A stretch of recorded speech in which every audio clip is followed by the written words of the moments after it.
Ukipita katika korido za dunia hii, utashangazwa kuona njaa, vita, matetemeko, kukatishwa tamaa, kusalitiwa kuwa ndio kiitikio cha watu wengi wanaotembea katika ulimwengu huu. Lakini pia hautashangaa kuona watu wengi wakiwa wamekosa matumaini na kukata tamaa dhidi ya maisha haya ambayo ladha yake ilipaswa kuwa tamu kama asali.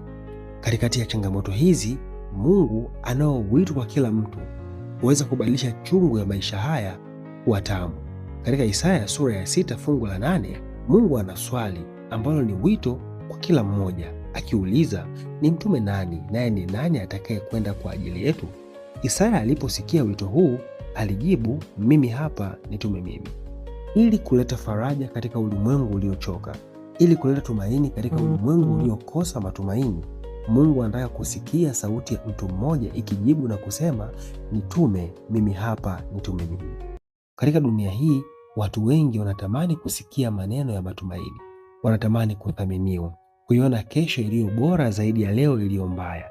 Katika dunia hii, watu wengi wanatamani kuona uso wa Mungu anayejali katika maisha yao.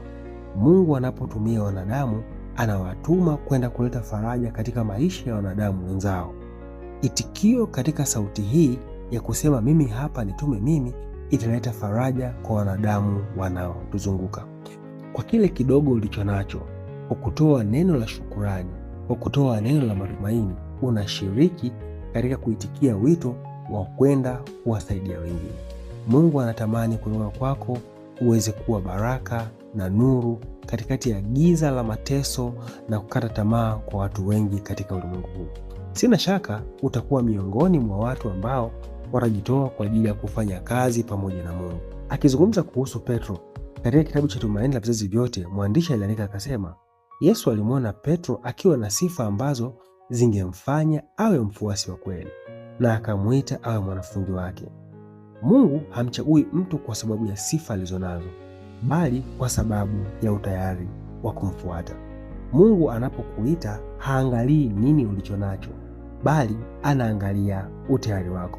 Si swala la uwezo wako, bali ni swala la upatikanaji wako. Unapojibu wito wa Mungu kwa moyo ulio tayari, yeye mwenyewe anakuwezesha kwa safari iliyo mbele yako.